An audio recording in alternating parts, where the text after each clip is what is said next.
The Meeples and Miniatures podcast is sponsored by Two Fat Lardies, Coat Arms Paints, and Wargame Soldiers and Strategy magazine, as well as the generous donations of you, the listener.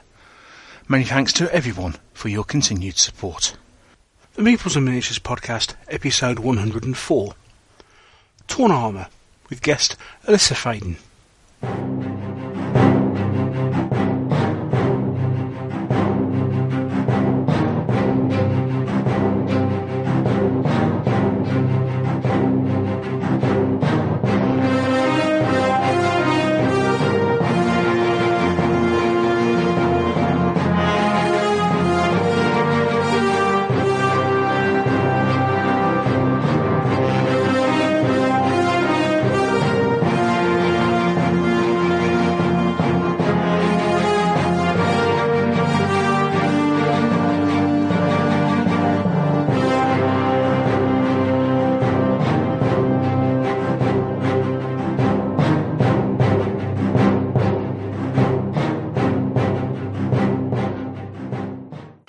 Hello and welcome to another episode of the Meeples and Miniatures podcast with me, your host, Neil Shook. On today's show we're going to be discussing another Kickstarter project that's currently ongoing. This one is a fantasy skirmish game, which is kind of a hybrid minis war game stroke board game, and that game is called Torn Armour.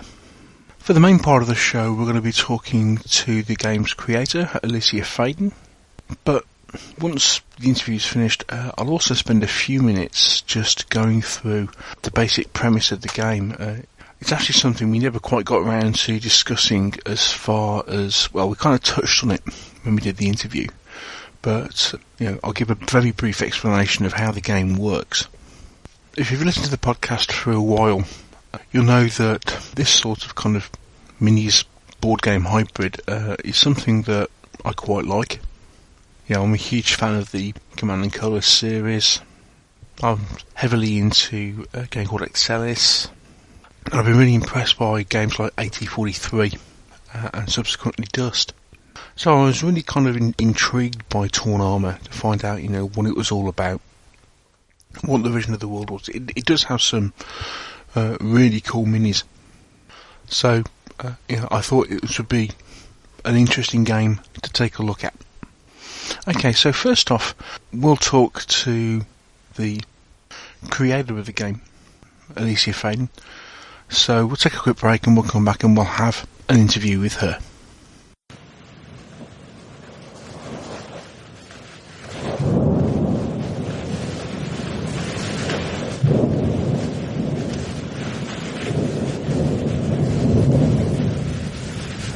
The eagles have gone. Britain lies defenceless in a cruel world. Since the birth of our Lord, it has been 456 years. What sins have we committed to bring this punishment to Britain? I speak, of course, of the Saxons. They came as allies, but now they seek conquest. The lands of the Britons lie ravaged before them. Blood runs red throughout our land. We seek a leader to stand against them, to unite the Britons in common cause. We need a Dux Britanniarum.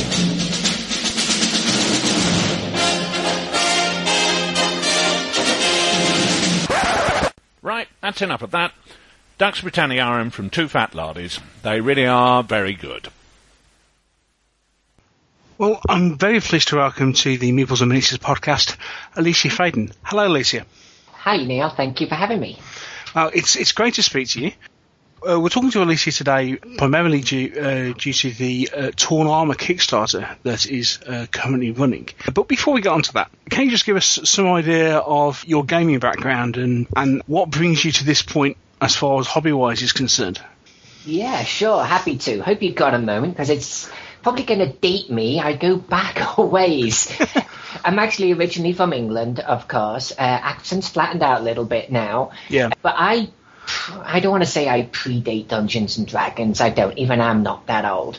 But I kind of come from near the beginning of it, at least from an England point of view. And I actually originally got into gaming through Napoleonic wargaming. Oh, right. Right, I had some, I was the carry-like girl at school, okay? I was not that popular. I didn't have the psionic powers, but I was into chess club and, computer class and all the rest of it. And so I was surrounded by the types of friends who are a little bit more geeky and nerdy than you would, that you'd normally expect. And they were into wargaming. And I'll be honest with you, I just thought they looked really cool. I mean, you got that era, very colorful. I got into painting them for my friends, and before you know it, I'm spending the summer holidays playing with them, Right, okay. Well, one thing led to another, and what happened is I'm sitting there at a wargaming club one day, and everyone's playing like this World War II game or something, and I love World War II, but I wasn't playing. I was a little bit bored. It was one of those games that was really long-winded, 5 hours per move, that type of thing. Yeah. And there was a table in the corner, and I always remember it like it happened only yesterday, and they are having a whale of a time. I mean, I'm talking about this place is like a library, except for this one table. And this one table are screaming, they're hollering, they're laughing, and all I heard, and I gotta remember this, is, "You killed my shadow with a +1 dagger." I always remember that line. And I'm like, what are they playing? Whatever it is, I want in. Well, they were playing Dungeons and Dragons. And that's what started it for me. Very next day, I went off. I bought like the blue box, the red box. And yes, I remember those. Right. So that's what I go back to, man. That's my beginning. And of course, I had it all wrong. This was a very different type of game. I read the rules. I didn't really understand them. I'm using chess pieces instead of miniatures. This sort of thing.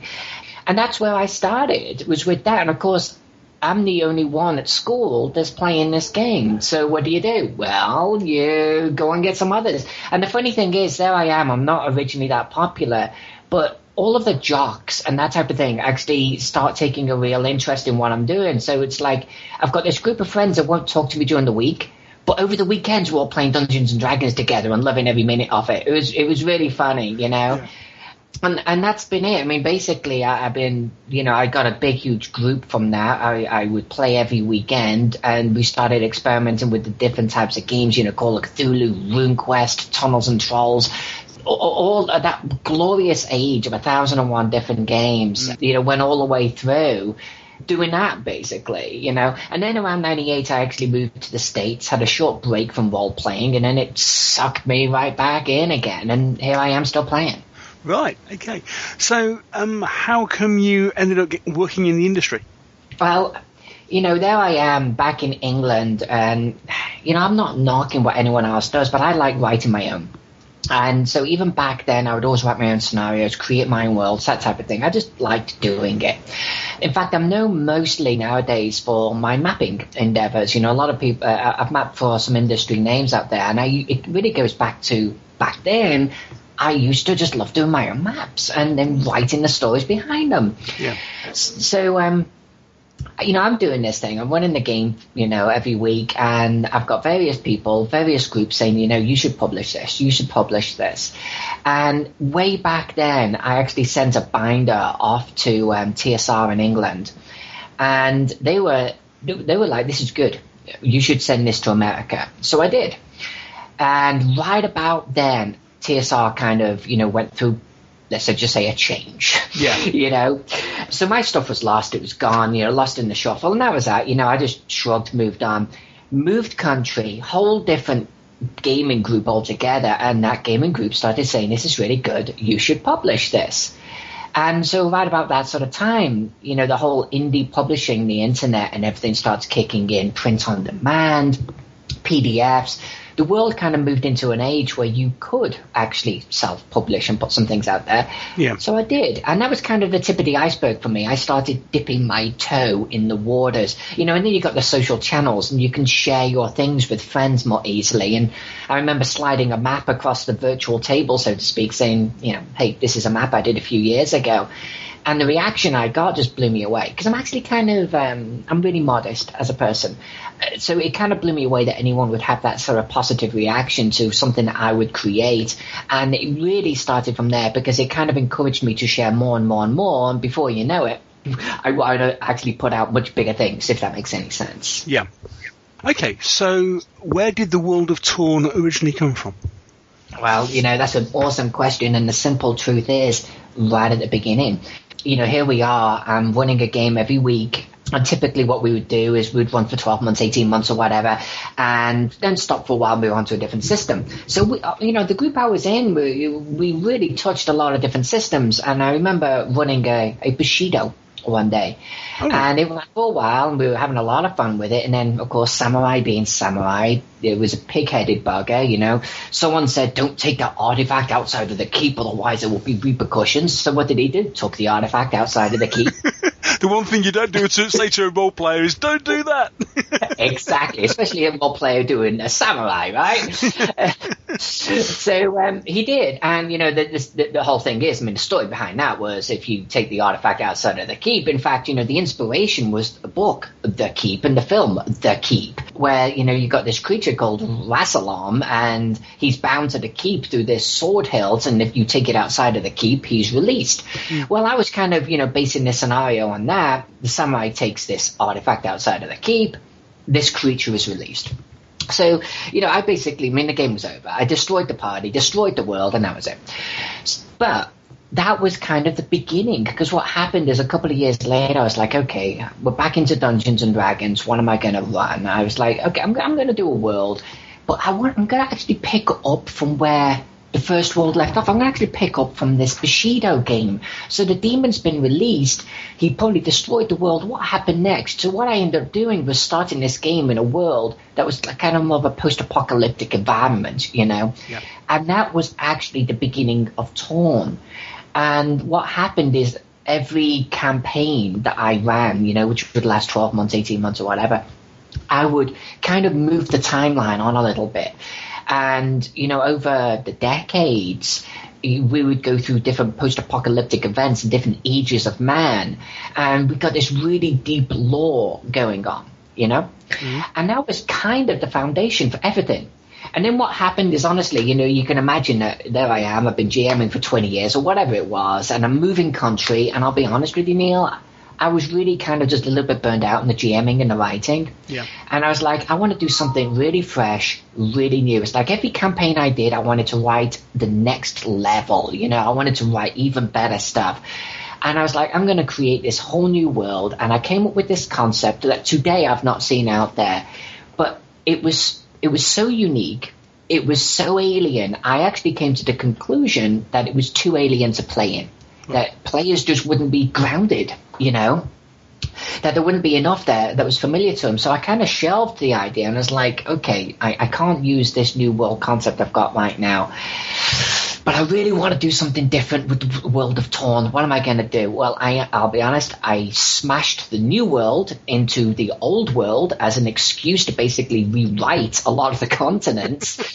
And that was the latest post-apocalyptic event. It was like, so you've got this alien world that collides with this world on a metaphysical and magical level. It literally spins it about its axis. It destroys the northern continents. It gives me an excuse to rearrange the continents a little bit. But also, I can bring things into it. I had this whole transfer of matter between one world and another, going both ways. Yeah. And then I left them touching each other. Literally, they're resting, touching each other right now with this swirling maelstrom of magical energies that no one can actually get through. And that's the setting. So it's post-apocalyptic again. Each age has kind of got a little bit weaker in magic, a little bit weaker in their knowledge of the previous ages. They think they're all that. They're kind of, an early sort of medieval sort of era. But they're really not all that. They're surrounded by the ruins and the artifacts of the previous ages that were even stronger. And they have, moon gates that can move them from one world to another or across this world, but they don't know how to use them, but they're fighting over them, And that's the setting. It's kind of this, almost like if Atlantis resurfaced, and that, we were living there, we'd be surrounded by that ancient civilization. That's kind of the world it's on right now. Right, okay. As an RPG setting, that's one thing. Bringing that into something that, of a miniatures game, obviously that's something completely different. Right. What made you make the leap?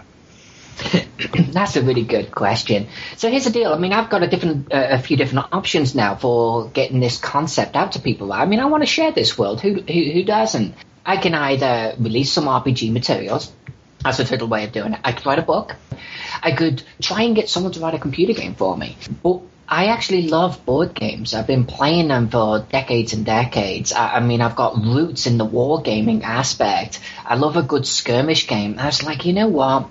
It would be actually really interesting to introduce Torn, its races and its people in a board game of some description. And that's kind of where the concept first came from. It's like I've got all of these really interesting looking anthropomorphic races. I've got this entire civilization that have war golems as part of their legions.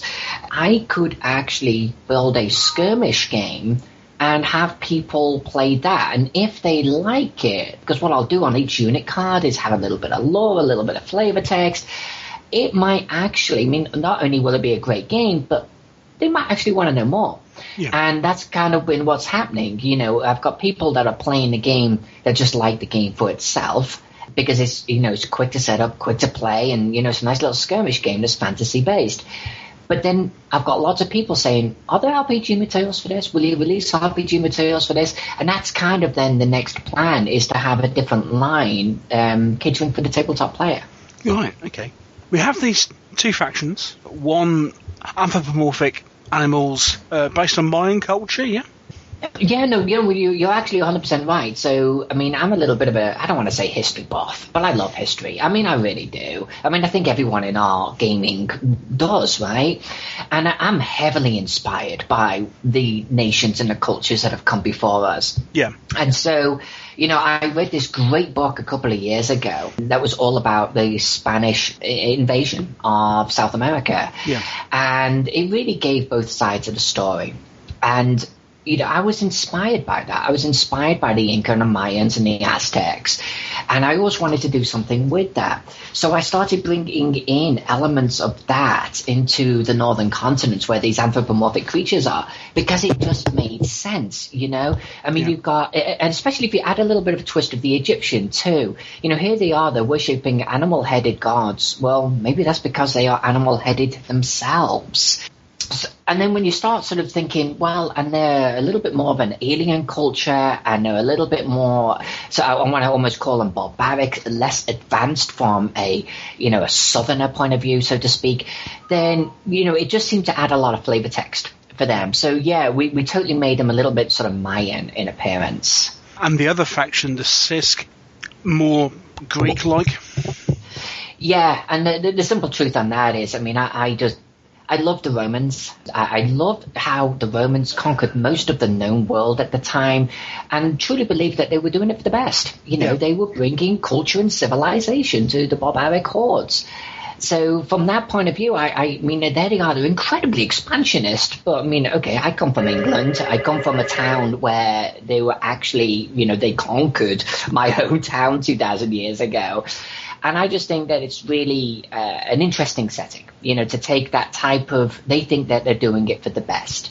So I took that type of mentality, that type of culture, that type of high technology, and I combined that with the hoplite Greek Spartan look, which I think is a really sexy look. Yeah. I kind of combined those two together, and then I threw in a little bit of 18th century Spain in mentality and politics, and that's your Sisk. That's the basis of these two particular factions that appear in Torn Armor. How long has actually the game itself been in development? Well, the game has probably been in development, I want to say, for 2 years, thereabouts. If you count the initial sort of concept sketches, and I'm talking about just the board game itself, then it's about the 2-year mark, original sort of concept sketches, rule development, that type of thing, going through sort of various play testing sort of iterations.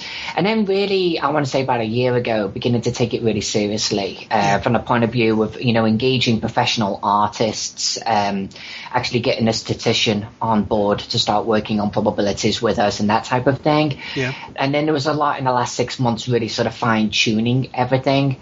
So it's about that sort of 18 months, sort of 2-year period. Okay. Obviously, you've got this wargaming background and you're also into skirmish gaming. Looking at the gameplay video that you produced, I mean, one immediate obvious point is that the game takes place on a hex mat. What made you decide to do something like that as opposed to a more traditional approach of using measurements and that sort of thing? Honestly, to appeal to a slightly different crowd. Right.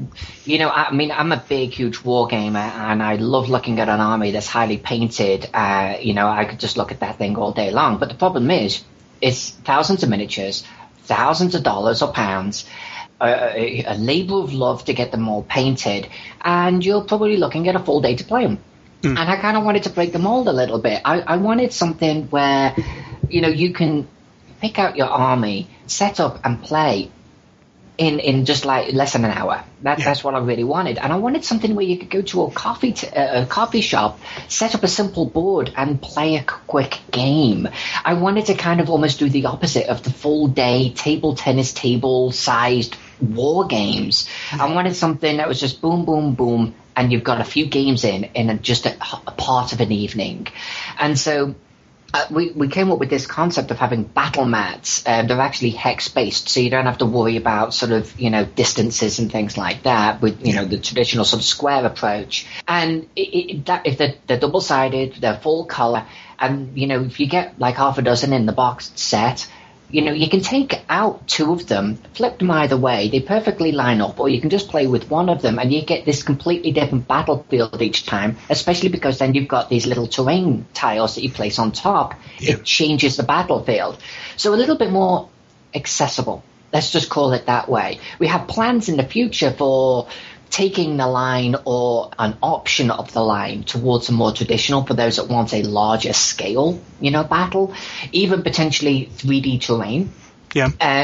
But at least for the core set, almost consider it an entry-level, quick setup, quick play type of thing. That was the whole concept behind it. Well, I must admit, the immediate thing that appealed to me was those battle mats, and you turn around and saying, hey, you get 4 of these in the box, both double-sided and what have you. And as something, I'm a huge fan of games like Command and Colours, for example, which have both that war game feel, but at the same time they're a board game and they use hex boards.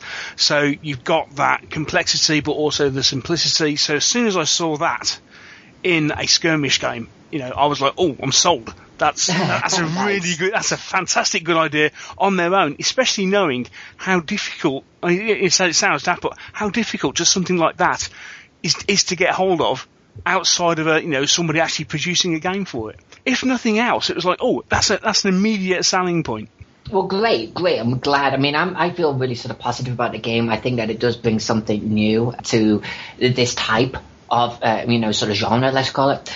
And personally, I'm a fan of the hexes. I'm a fan of the simple sort of flip out of the play mat, and there you are, you're done. You've already got your battlefield. Just get into the game now, Yeah, the combat and the way that works and the way your mechanics work, it kind of reminded me a little bit of things like perhaps Heroescape and some of the stuff that Fantasy Flight do with some of their skirmish games, with the fact that you're rolling dice and particular dice have hit symbols on and that sort of thing, as opposed to having, I need to roll a 6 or I need to roll a 5 or a 6.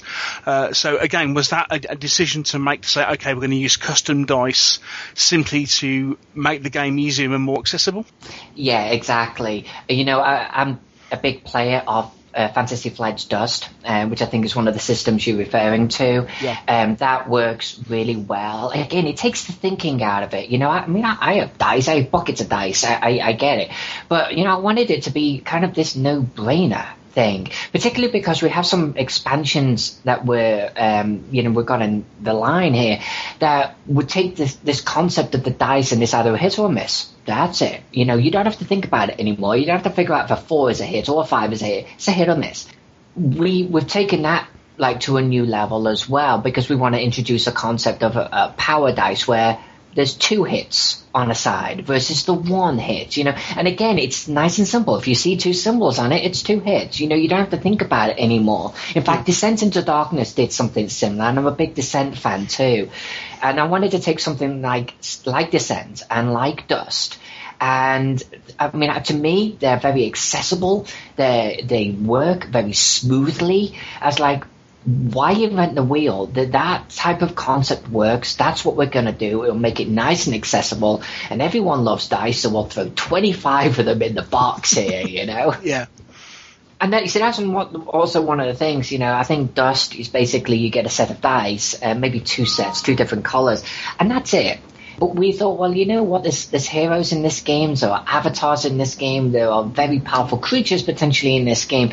And that gives us the potential of upping the color of the dice. So you go from 2 hit sides to 3 hit sides to 4 to even having a black die with 5 hit sides on it.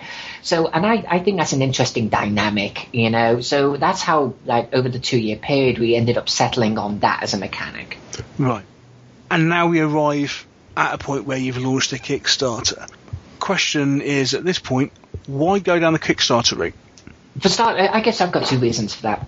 One is, I honestly love Kickstarters. I love the whole concept behind Kickstarters. It kind of almost pushes to one side the old going to the bank for a loan thing, and now you can engage with your fans and your customers right up front. Mm-hmm. You haven't even gone into final production, and you can get feedback and their engagement straight away. I think that's very powerful. I think it's very sexy, and I think it's a way of connecting the company and the players directly. That to me is everything. There have been companies out there that have failed because they've become disconnected from their fans. This is starting things off on the right footing as far as I'm concerned. It's hey, this is my idea. This is what I want to do. If you think it's a sexy idea, let's talk.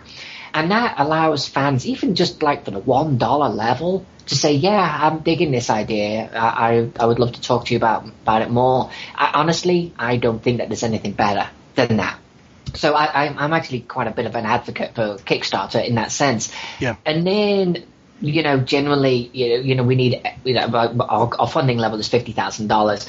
That has been set at, basically we got 3 quotes in what it's going to cost to actually produce this game.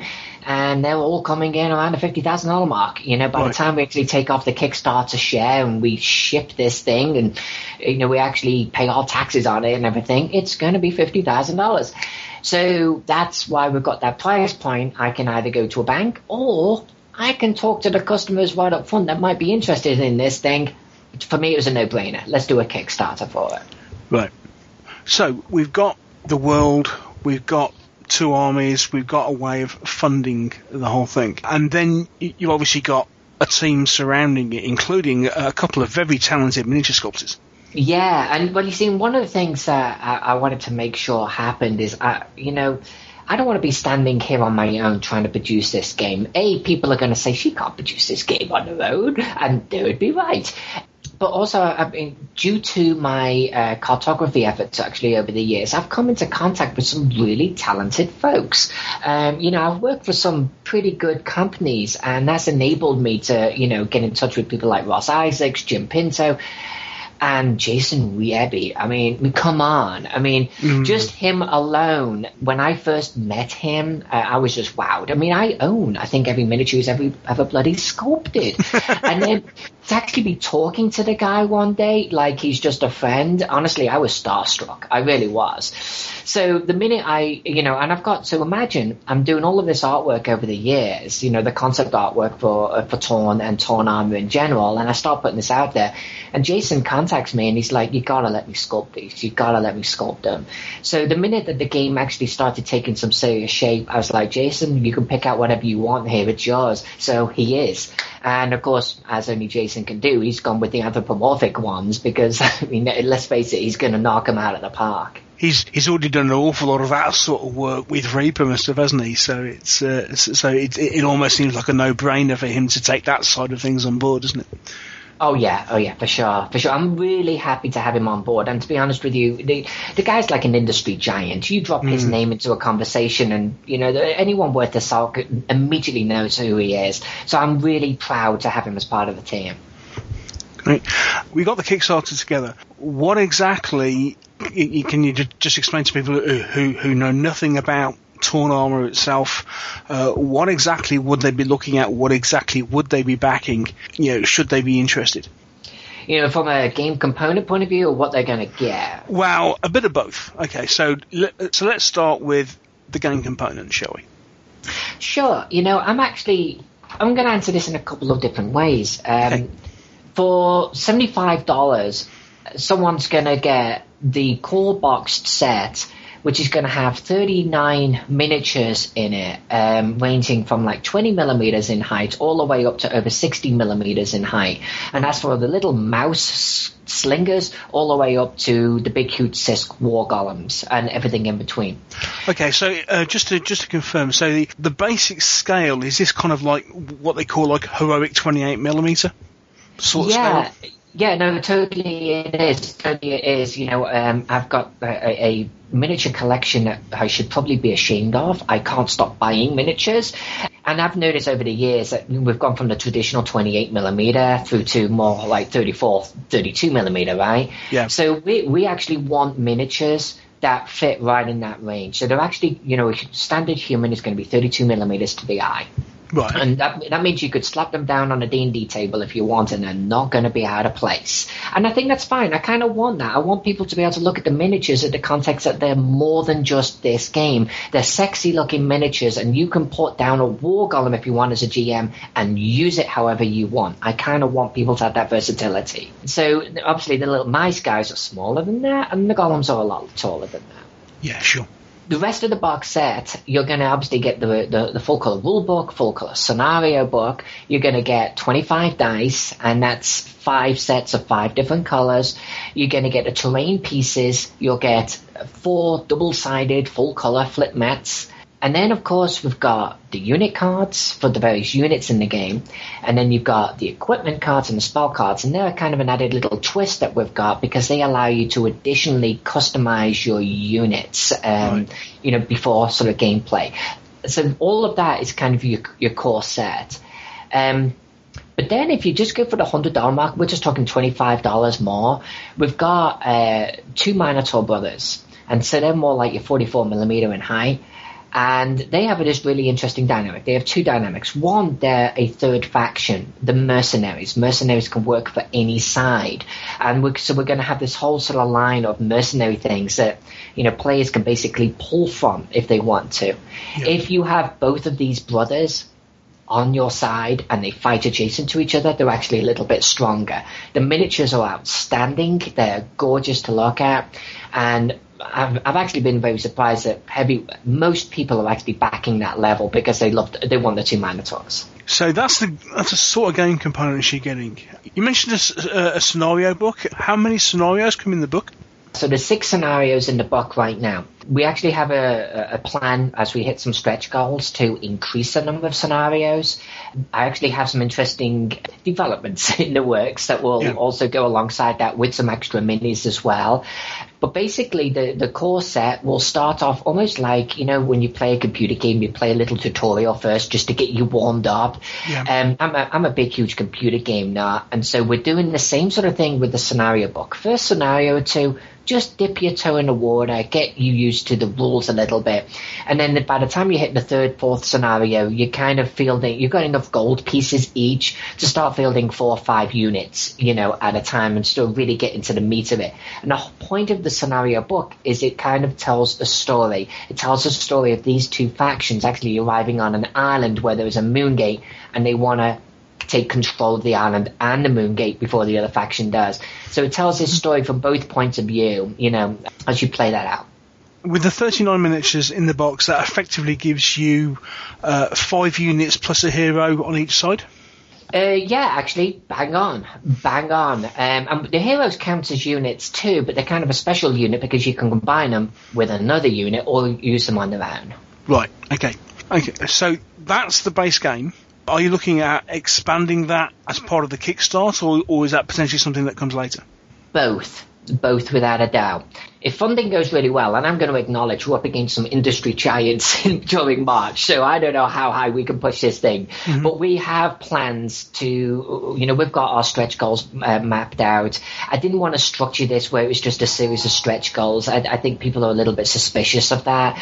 But if we get some good funding here, we're going to start expanding the existing lines and the existing units within the 2 core factions. And every single time we'll introduce a mercenary unit too. Right. So you'll get an extra unit from your faction, and you'll have the option of this sort of extra mercenary unit as well.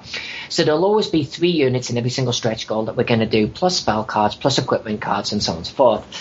At the 100k mark, I don't know if you saw it on our Kickstarter, but we have these 2 behemoth assault units that I I didn't happen to notice those. Those look a bit big. Yeah. So, the whole thing about that is, the Colossus-like dude, the Rhino dude, is going to stand 120 millimeters tall on the table, and he is incredibly good-looking. He really is. He kind of was this concept, Lord of the Rings, you got the elephants, those huge, impossible, war elephants. Yeah. He is the equivalent of one of them, and so he's got all of these little mice guy riding on his back, firing ballista and things. And then on the flip side, you've got the more traditional war elephants that your Roman-esque Sisk have got, complete with their archers and their spearmen and that type of thing on the back of that too. Yeah. If we hit that funding level or not, those guys are going to come out. That's the bottom line, Right. That is a planned expansion. Everything that we're doing here is a planned expansion. We just might be able to hit funding levels that allow us to do it earlier. But even if we don't, we'll do it afterwards. It's totally cool. Right. Okay, so we've got 6 units in the base game. You've got these 2 huge units that are coming along at some point, and then you've got these other expansion units as stretch goals. So once Torn Armor goes into production, as far as expanding the game into the future is concerned, are you going to have a release schedule in a similar way to what Fantasy Flight do with Dust, for example, that you'll be releasing 1 or 2 units once every couple of months, or what have you? Absolutely.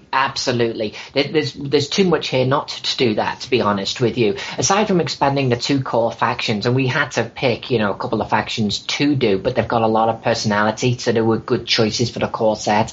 Yeah. There's the whole concept of expanding the mercenary line, but then we also, we have so many other factions that will appeal to different playstyles and personalities. We have an undead faction, of course. Every fantasy game has got to have one. We have an orc goblin faction. Again, every fantasy game has got to have one, and I'm nuts about my goblins, I will admit. And then we've got, your typical sort of heavier knights and that type of thing. And into that, we're going to throw the dwarves, slow moving but incredibly well armored. So we've got that faction that we can introduce as well. Hang on a second, you're putting knights and dwarves together? We're putting knights and dwarves in the same faction because in the Torn world, there is this country which, I'm loosely modeling upon England, Ireland, Scotland, and France, sort of right. Medieval sort of period. That is one hell of a sexy period of history, It's incredibly, colourful to look at, the whole arms race between weaponry and armour. But then when you start thinking about the Irish spearmen and the English longbowmen, there's just too many awesome things there. So there's this country in the world that's heavily modelled upon that from a culture sort of growth and military sort of point of view. They're a little bit more that way. Well, there's this whole sort of dwarven area and part of the country, and it just so happens that the entire southern part of the continent are the orcs. So the dwarves and the knight type, people have actually had to ally with each other over the years just to keep the orcs at bay. And that's why they kind of fight together. All right. Well, anybody who listens to the podcast will know that my two favourite factions when it comes down to like medieval and fantasy are knights and dwarves. So you sold me. Nice. It's like, oh, okay, where do I sign up? Yeah, and I'll be honest with you. I mean, I know that we've started with the Sisk, and I'm a big, huge Sisk fan. And we've got these anthropomorphs, and everyone loves them because visually they're so awesomely interesting. But I'm a huge Night Dwarf fan. I really, really, really am, and I can't wait to unlock them. Right, okay, so is that something that, depending on funding level, is something that might unlock as part of the Kickstarter, or is that certainly something at the moment we're looking much further down the line with? If we manage to hit a good funding level in the Kickstarter, we do have plans to introduce a third faction aside from the mercenaries. We do have plans for that. Right. I don't know whether it would be the dwarves or the undead at this point, because what I was going to do was throw it out to the backers and let them decide, Okay. But I can tell you that they will feature in the future without a doubt. Right. Okay, so we're bringing Torn Armour to market. And one thing that immediately surprised me was that, especially where most people have Kickstarters and you're looking at, okay, your delivery is 6, 9, 12 months in the future. With this, we're looking at a delivery of, May? No. Is that right? Or have I misread that completely wrong? I think what you're seeing there is at the $5 level, aside from saying thanks very much, your name in the book, I wanted to also give you all of the maps from the World of Torn, because, I created them, so I'm going to package them up in a little PDF and kick them out to those backers. Sorry, I've just noticed, yes, sorry, it's not May, it's November, isn't it? Right. So, and that's then the time frame that you're talking about. And what I've done is I've taken the development time frame or the production time frame from the company that's going to create these, which, by the way, is the same company that creates the dust miniatures for Fantasy Flight. So they're really high quality and they know what they're doing over there. Okay, as an aside, as we're talking about that now, are you going to use the same sort of method that they use for something like Dust, where although both factions are, they're perfectly capable of being painted, they actually come in different colours, or does everything come in the same colour?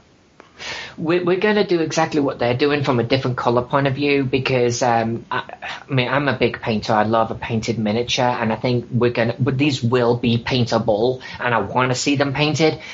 But I don't like pre-painting, to be honest with you. You get some hit and miss results with them. But I also want players to be able to understand the different factions when they're just glancing at a board easily. So there will be some different colours. We'll keep them subtle. I'm a huge fan of subtlety, but there will be different shades of plastic, yeah. Right, okay. Sorry. Carry on, please. Well, I know it was a great question, man. And so, basically, they told me that they could produce this thing in 4 months. And what I've done is I've padded that to give us some breathing room, because I don't want to be one of those, project creators that starts delivering late. I'm not a fan of that. I've been on the receiving end of that, and I know that the customers deserve a whole lot better. So I've taken the production schedule, I've accommodated for some delays, and I've accommodated for additional delays, and that's how I came to the November timeframe. So we're looking at the box, hopefully some extra units coming out as well, should funding levels allow, and then what comes after that? Is your business plan that far ahead at the moment that you can, that you've got factions planned out, or is it still a case of we're waiting to see what the Kickstarter happens and then we'll go from there? No, we're actually we've got a production plan ahead of us already. I think that every company should, to be honest with you. You can adjust it as you need to on the fly, but we're planning to release additional units and additional factions, but also 3D terrain is part of this. The whole concept of the power dice. We've got creatures yet that haven't been introduced into the game because we've got this whole flying aspect, the flying creatures. The new rules accommodate for them, but they're not in the core set, so we want to start introducing them as well. Okay. And then now we'll start introducing different types of spell cards, different types of dice, different types of equipment, and so on and so forth. We have a schedule for all of that out for like the next 12 months. Oh, right, okay. Following those 12 months then, so I'll be kind of looking at when we get to, let's say, the end of 2014, are we looking at a point where we then have a game that includes 4 factions plus mercenaries plus, as I say, extra bits and pieces? Or is that just kind of pushing things on a little bit too much? Yeah, at the end of 2014, we're actually hoping that we've got 6 factions out there plus the mercenaries. Oh, wow. Yeah, that's kind of what we're shooting for on that sort of time frame. There'll still be a couple of factions in our back pocket because there is, of course, this whole concept of the other world that is touching this world. Who knows what is on that? You know, we've been talking about that internally, and I kind of want it to be one of those incredible alien-like races. Who knows what's going to come across from that realm? So we've got plans to at least have 5 or 6 factions out by that time frame. You mentioned knights and dwarves, undead, goblins. Obviously, we've seen the Sisk and this other faction, the anthropomorphic one, mercenaries. Can I pump you to say what the other one is, or is that not quite the same? No, not a problem at all. So we have an island or a continent called Kiakutu, and it's actually the samurai elves of the world, extremely advanced in the magical sort of line, heavily influenced by feudal Japan, and that's another planned faction. Samurai elves. Yeah. Oh. Stop it, please. No, that sounds really cool. Okay, so we're looking at originally a skirmish game. Now, with the fact that we're looking at battle mats that they're designed to play with 1 or 2, could we potentially be looking at expanding the thing so you could put 3 or 4 together and make a bigger battle? Is that something that you've got in the back of your mind as something to do at the moment? Oh, hell yes. I mean, in fact, the scenario book, you're not bound by it. The scenario book is really meant to get you into the rules and sort of, provide some sort of structure to the beginning of the gameplay. I honestly expect and would encourage players to be able to create their own scenarios and put together whatever mats and however mats they want to. Plus, mats are easy to create and print and get out there. And the plan is to be able to introduce new maps all of the time. In fact, as part of all of these expansions, there will be box sets. Well, here's another 2 factions that, or a faction, and they will have a whole set of battle boards in there. Plus, you'll be able to buy the battle boards on their own as well. So yeah, there will be huge versatility on that. In fact, a couple of the pledge levels are for getting the whole battle mats made in 3D terrain by Battleboards UK. I don't know if you've heard of them or not. I'm huge fans of theirs. They make incredible boards. I would like to actually start seeing more of that happening, and I want to start seeing card tiles come out as well. So you can just start slotting them together however you want and create whatever battle size you want and then go at it. One thing from a personal point of view, and especially being in the UK, I noticed that we've got free shipping in the US, but it's costing to ship over to the UK. It's obviously a business decision you've had to make. You see some Kickstarters that do free shipping to the US and Europe, and then costing outside of that. Was that a difficult decision to come to say we could only free ship inside the US? Yeah, honestly, it was so difficult. I'm going to be really honest with you. Right up until the last minute, we were recrunching figures and lowering the shipping costs. If we get enough backers in the EU, I can ship out X amount of hundreds of boxes over there, put them in a warehouse and get them shipped out of a central location and wipe out the shipping costs altogether. not knowing how many backers I was going to get to the EU, it was a little bit of a gamble doing that immediately, because then each box is going to cost us something like $40 to ship. Yeah. So we're going to eat like half of that cost or so. We'll take that on board. It's the equivalent of what it's going to, the free shipping inside the US. But yeah, we had to put at least a small amount on there to ship to Europe, pending getting enough Europeans. Right. Okay. So once we go through Kickstarter and that's all shipped, from just the plain game point of view, once it's all done, are you hoping to have it in the shops as a base game for, say, Christmas?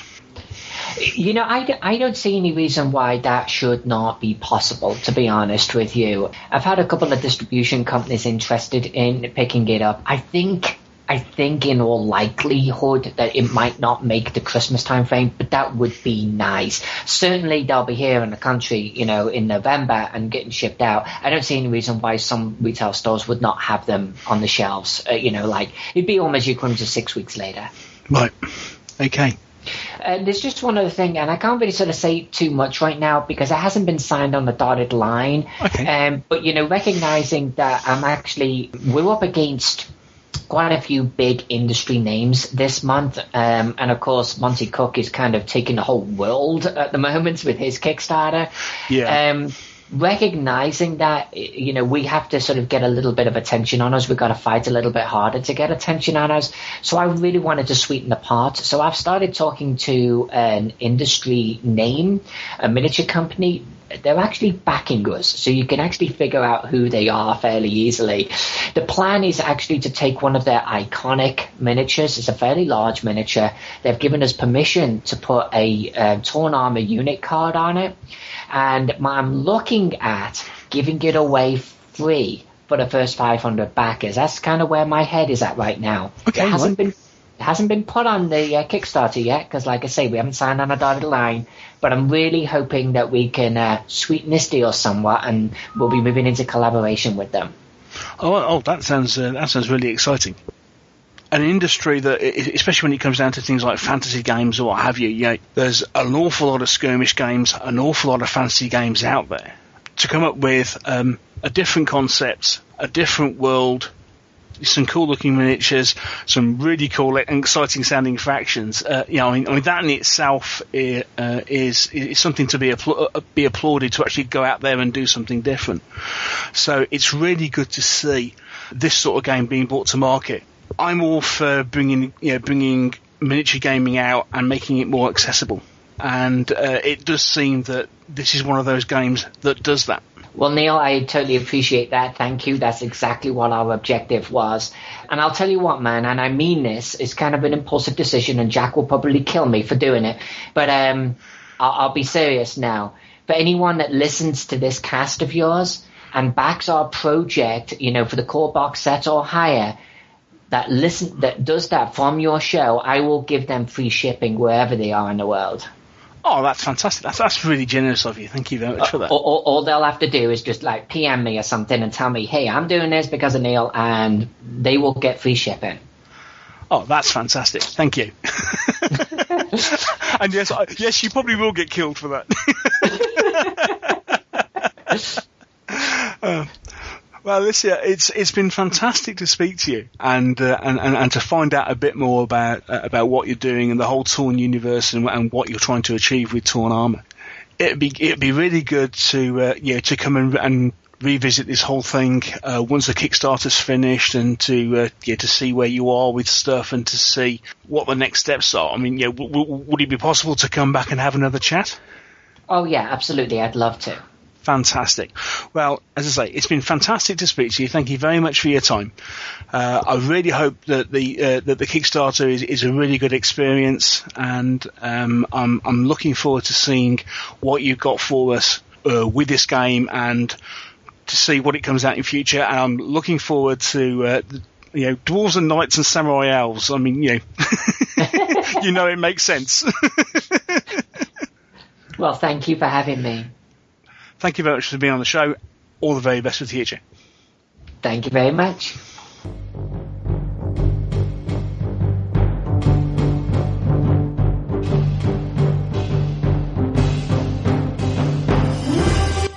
Meeples and Miniatures podcast is very happy to be sponsored by Coat d'Arms Paints. Now, Coat d'Arms have been supporting miniatures painters with their products for well over 20 years in some way, shape or form. Their current range is 150 sets of acrylic paint, which are available both as individual colours, but also in paint sets depending on period. Things such as the Ancients paint set, the World War II German, World War II American, World War II Russian paint sets, and they also include things like an ACW set and even a Horsetown set.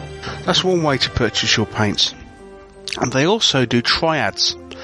Now, if you're a fan of the 3-colour system, made famous by the likes of people like Kevin Dallimore, you may like to purchase your paints with a dark shade, a medium shade and a highlight.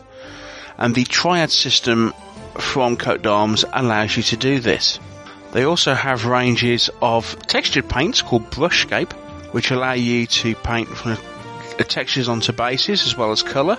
And these are ideal especially for smaller scale models. And if you're a fan of the dip method of painting, then Coat d'Arms have their own product available called Super Shader. This is available in light brown, dark brown and black. Coat d'Arms Paints have a whole range of products available to try. Check them out at www.blackhat.co.uk and be sure to tell them that we sent you.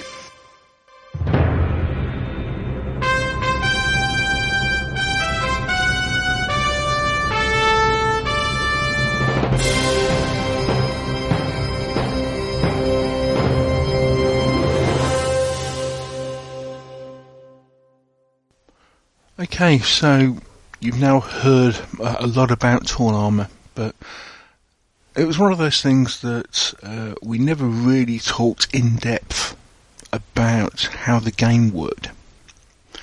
Now, there is an in-depth gameplay video on the Kickstarter site for Torn Armour, and that lasts about an hour and a quarter, and that goes through the basics of choosing an army and goes through playing a particular scenario. However, you probably want to just find out how the game plays, and you can kind of summarise the game in 5 or 10 minutes. And so this is what I'm going to do now, okay? Because it's not exactly complicated. There's a lot of options you can do, but the actual gameplay itself is not actually particularly complicated. Okay, so first off, go right back to basics, and I know we've covered some of this already, but it's a unit-based fantasy skirmish game. The idea is you fight a particular scenario. Each scenario details the sides and says, okay, you have to fight with a number of points. Okay, yes, it's a points-based game, but I know it's a kind of a weird thing, and I know normally points really bother me, but they don't bother me so much in a fantasy game. I don't know why. Okay, but points in a fantasy game don't particularly bother me.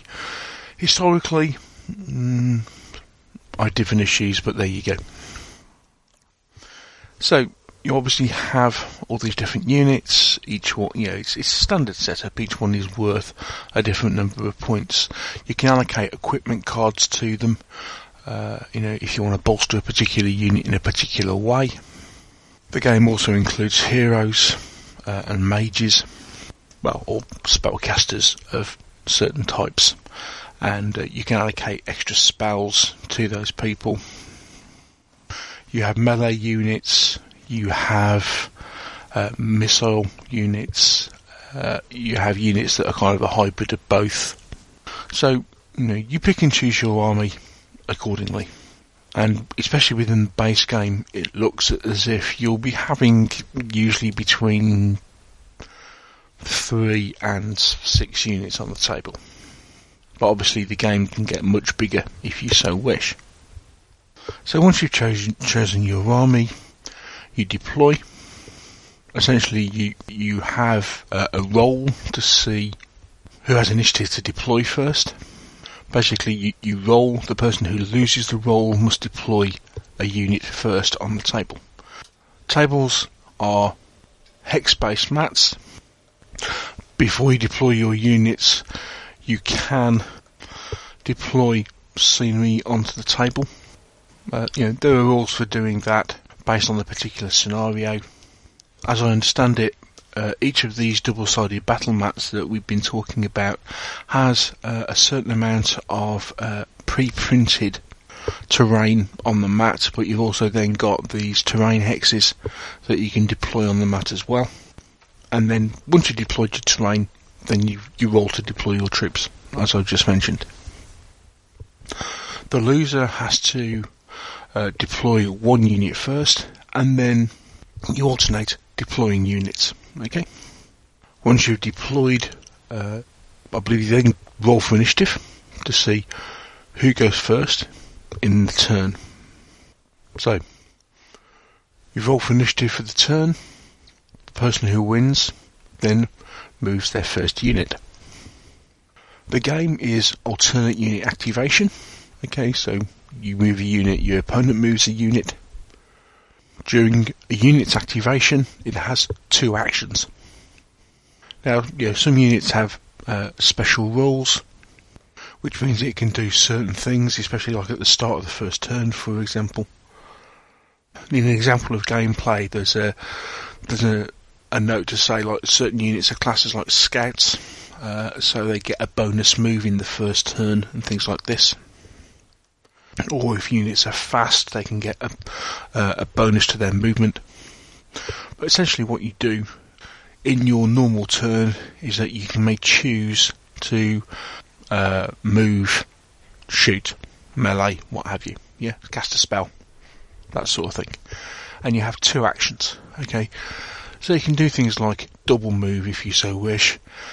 One of the things we saw was the fact that if you have, if you're a missile fire unit and you choose to both actions to fire, you can use what they do, concentrated fire, which means that effectively you re-roll misses.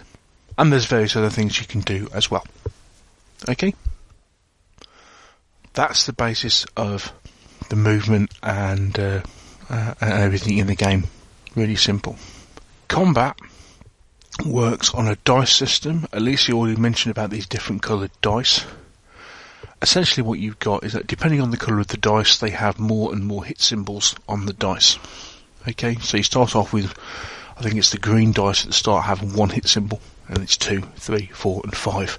And depending on how powerful a unit you are, you get to roll a certain number of a certain colour dice. Okay, and you might have bonus equipment which allows you to roll extra dice, maybe of even different colours, to give you more chance to hit. It looks as if effectively you've got a table which compares the strength of the hit to the armour class of the troops you're firing against, and that tells you what colour dice you need to roll. Okay, and it looks like you roll 1 dice per model. And it's fairly standard fare. You pick up your dice, you roll them, and you see how many hits you've scored. Okay, that's your number of hits. Your opponent then has an armour roll. Again, depending on how heavily armoured you are, that's taken into account with, again, rolling a particular colour dice, which gives you a chance to save. If you roll a hit on your save, that nullifies the attack. Roll to save. If you fail your saves, you remove models accordingly. It wasn't particularly clear if bigger models get more wounds, or if it's simply a case of that they roll much more better armoured dice, so they have more chance of saving the attack that's come in. So it's unclear from that side of things. Or at least I didn't pick up whether you got wound markers. It just seemed you got straight casualty removal. So, from that side of things, it's not particularly complicated. You haven't got lots of markers floating around on the table. And that's all there is to it. So, essentially quite a simple game. Why does it appeal to me? A primarily historical wargamer who, is used to fighting skirmish games, big battles and stuff, and moving minis around and what have you. Well, it appeals on two different levels. One, I'm always on the lookout for introduction games. I mean, what I term lads and dads games. Okay, games that are easy to introduce people into the concept of miniature wargaming. They have nice models, some good other components, some nice ideas in there, but they make a really good introductory game into wargaming. Torn Armour, I think, does that. You've got some really interesting models even in the box set, and it looks to be a really nice introductory game. Some interesting mechanics, nothing, that's revolutionary. We've seen an awful lot of this before if you've played any sort of fantasy skirmish game. There is nothing particularly out of the ordinary. There are some very nice mixes of things. As I mentioned in the interview, I really like the way they've done the terrain. The fact that in the box you get these 4 double-sided battle mats, and they're big battle mats. They're effectively 2 foot by 3 foot each, just under. It's like 22 by 32, 33 inches, something like that. And you get 4 of them, they're all double-sided, so they all match up and what have you. That is a really cool idea, and for me, that works a lot better than a square-based game. Yes, squares are easy for working out distance and stuff, but hexes work better.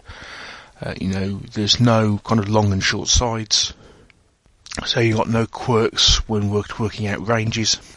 This game is based on 5-inch hexes, so, nice big areas, and that terrain will work in a lot of different games. So as well as Torn Armour, I can see immediately just that introductory box with the terrain and the fact that, as I was saying, you can buy the terrain board separately. That is just a really cool accessory. So other than the components, obviously the other thing that would appeal to you with this particular game are the miniatures. Now I know miniatures are a very personal thing, and as with anything, most miniature games will stand or fall depending on whether people like the miniatures or not. I really like the idea behind these particular minis.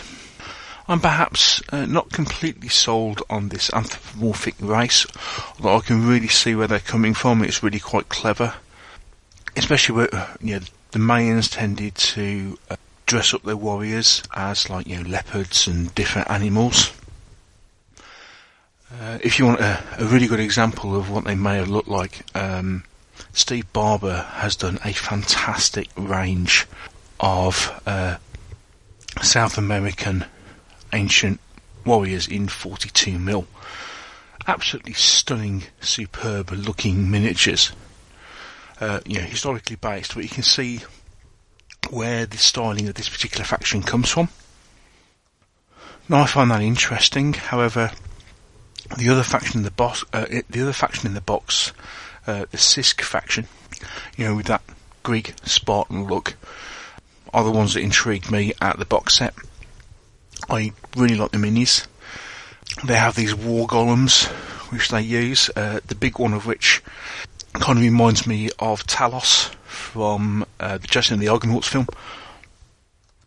And I just like the styling on those minis. And of course, we're talking about the war engines, and especially the war elephant for the Sisk is a really cool looking miniature. It really is.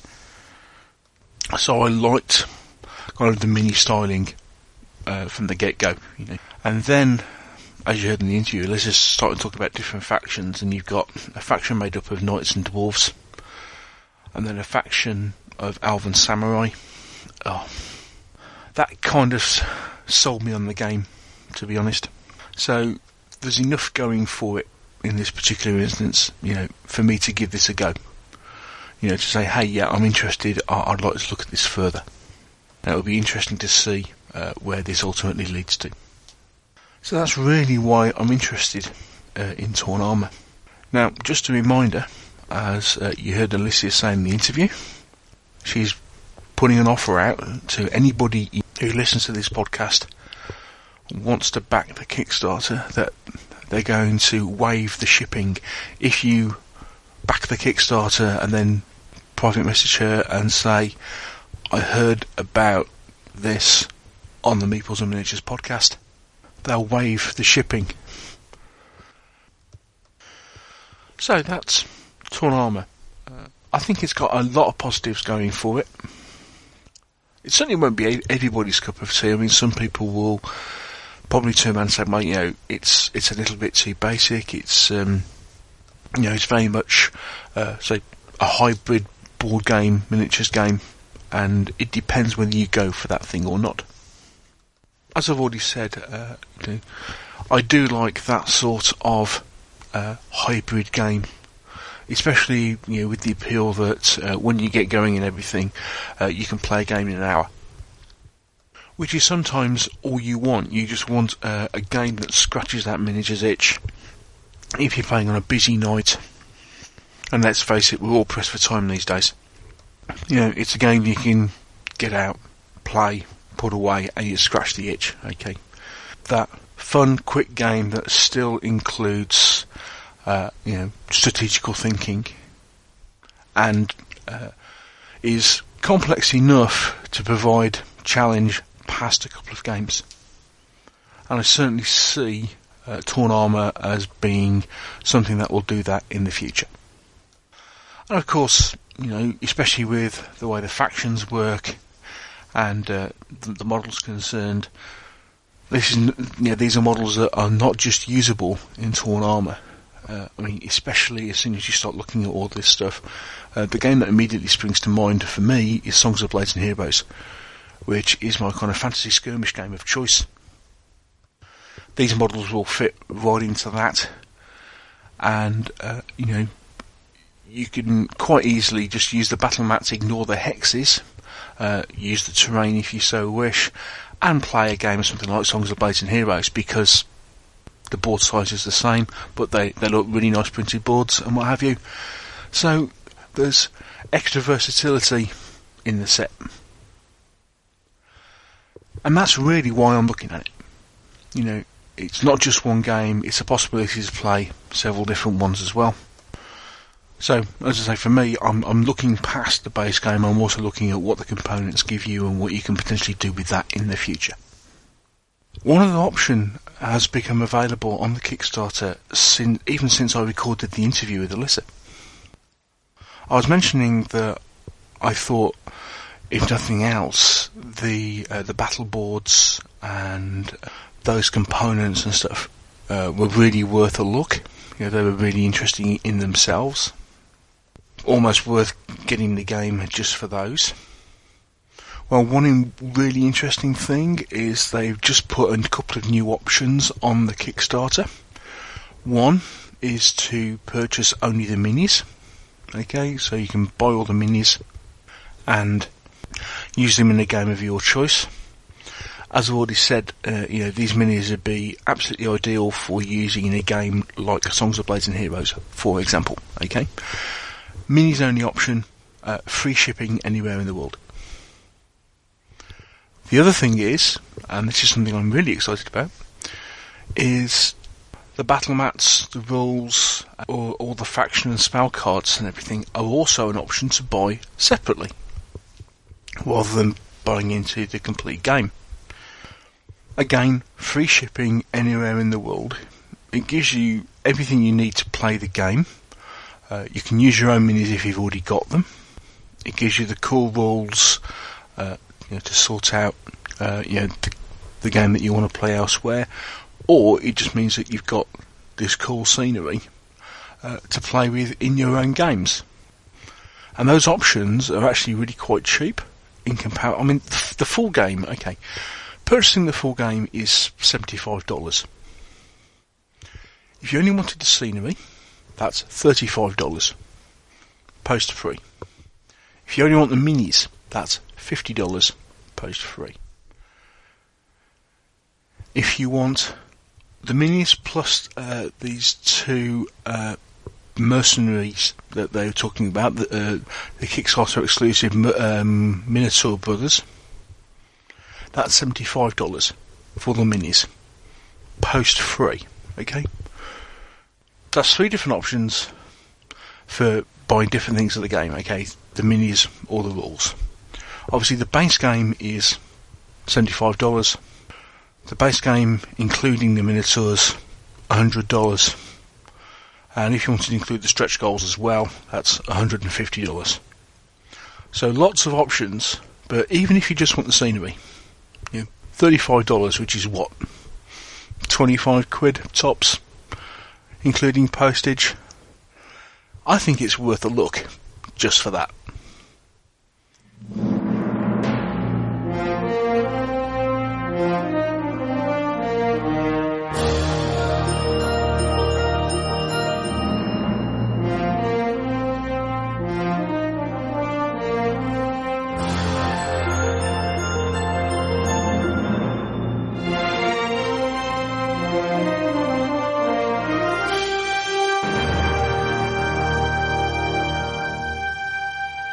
The Meeples and Miniatures podcast is sponsored by Wargame Soldiers and Strategy magazine.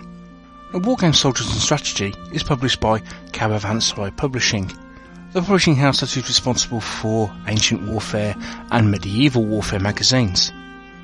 Wargame Soldiers and Strategy is published every other month, and each issue normally surrounds a particular theme.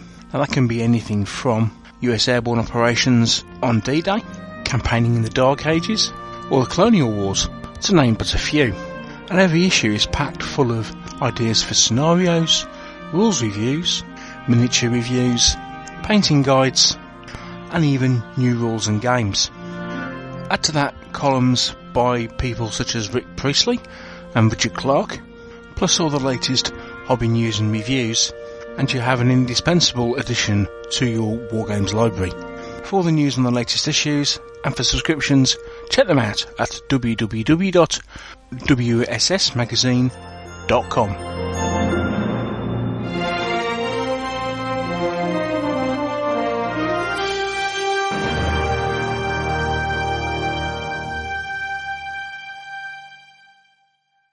Okay, well that's about all we've got time for this show. I want to thank you very much for listening. I hope you found it enjoyable and of interest.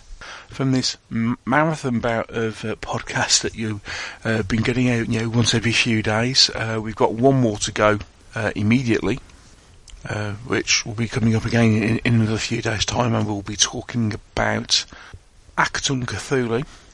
Achtung Cthulhu is actually an RPG setting, so it's something that I don't normally cover.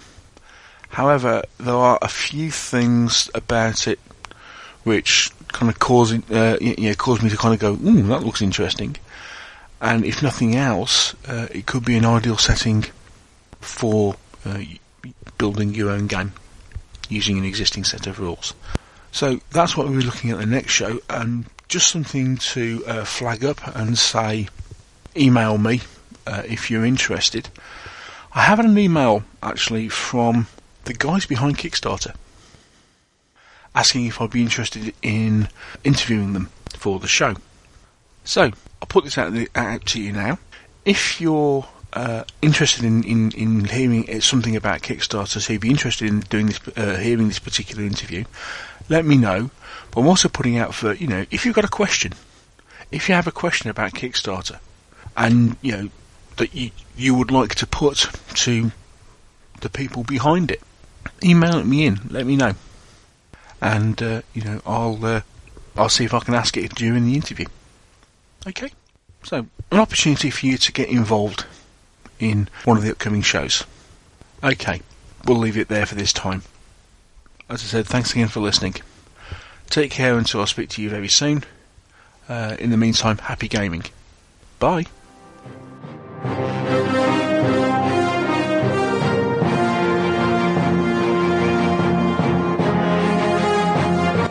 Thank you for listening to the Meeples and Miniatures podcast. If you want to know more about Meeples and Miniatures, there are several things you can do. First of all, you can visit the website at www.meeplesandminiatures.co.uk. If you want to contact the show at all, you can email me at neil@meeplesandminiatures.co.uk. You can follow the show on Twitter. Simply look for M&M Podcast, or click the follow us on Twitter button from the website. We also have a group on Facebook. That's the Meeples and Miniatures Podcast Fan Club. Again, follow the link from the website. And finally, if you want to help us to support the show, you can always donate to the podcast by clicking the PayPal button on the donate page, again found on the website. Once again, thank you for listening. I hope you've really enjoyed the show. Take care, and I'll speak to you soon.